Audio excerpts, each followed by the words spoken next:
Hi, here's my update on Malaysia My Second Home program and related matters in Malaysia for the month of November 2021.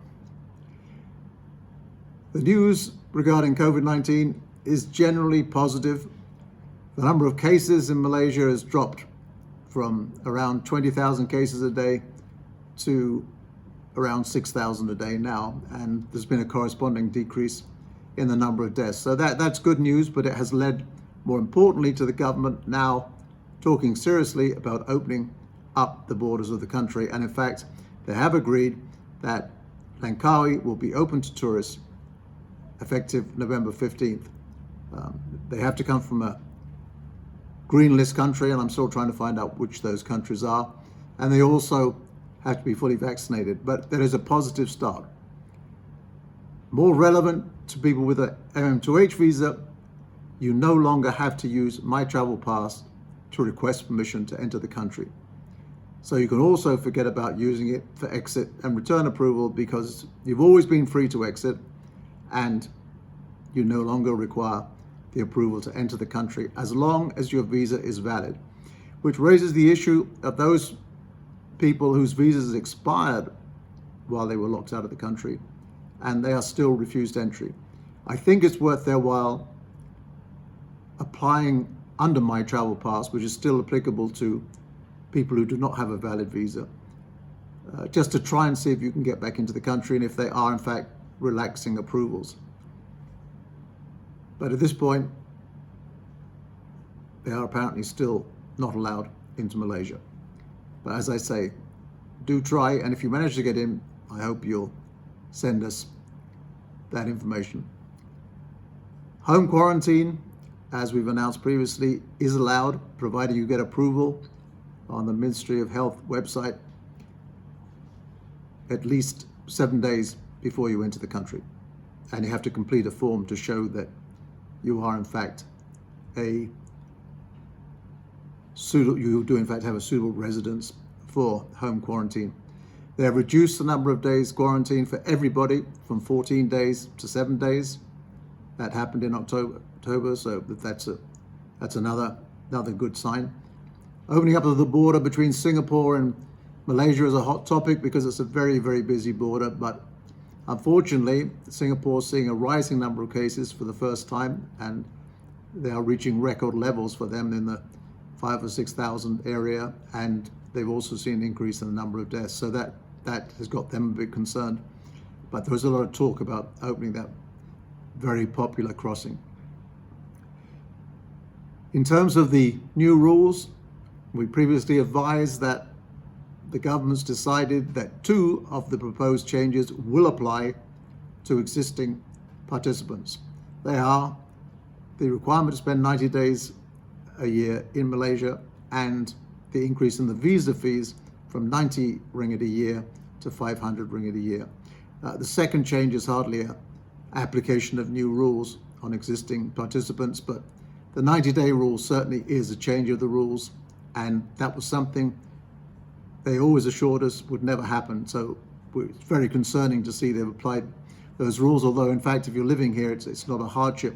But there are quite a few people who applied for Malaysia My Second Home knowing they would not be spending 90 days a year in this country. So for them it is a bit of a blow. However, they will only check this when you renew your visa, and for some reason they have not implemented either the visa fee increase or the 90-day rule at this time. We asked the frontline immigration staff what was happening. They said we've got no instructions to apply the new rules, so they're not applying them. Equally, they're not accepting applications for people who want to join the program, even those who said, I'm willing and happy to meet the new requirements. They are not taking any applications at this time, and we cannot find out when they plan to change that, which is strange because the original announcement said that these changes would take effect in October, and prior to that, of course, the program was suspended for over a year. So we're going to wait and see what happens. I mean, it's been a rather sad saga. MM2H visa holders have had a pretty rough time of it over the last couple of years. hasn't affected all of them. And for those who had valid visas and were living here, basically there weren't many problems. But for other people, there've been a series of problems. I was going to talk about them this month, but I think I'll produce a separate video so we have a record of what happened, and maybe somebody in authority can reflect on whether it was their intention to give this segment of expats such a hard time. Things may change in the future. We hope they will.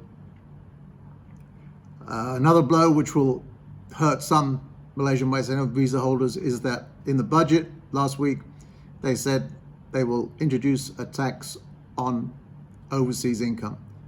Any money you remit into the country will be taxable, whereas in the past, MM2H visa holders could live here tax-free other than any income they made in Malaysia.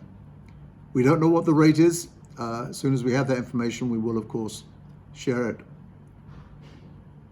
For those who have been looking at the Sarawak program, it's a lot more friendly.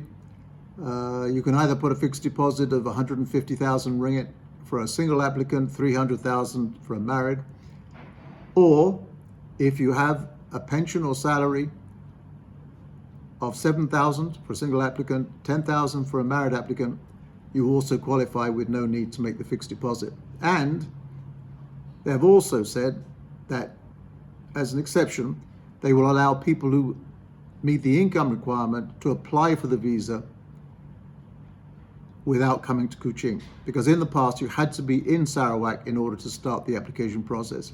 Now it's possible to start it if you're applying on the income without going into Kuching. You'll still have to do some things when you ultimately enter Malaysia, Sarawak, but at this time you can start the process anyway. The only cautionary word is that although in the past their visa has been valid in West Malaysia, there is a risk that the federal government will revoke that right.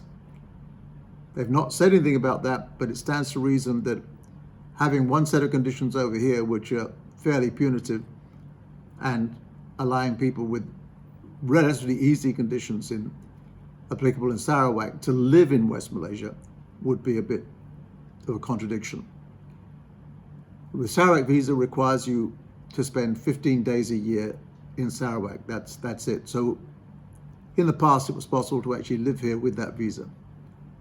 So that's all I got time for this month. I'll update you again in a month's time. And in the meantime, stay safe. Bye.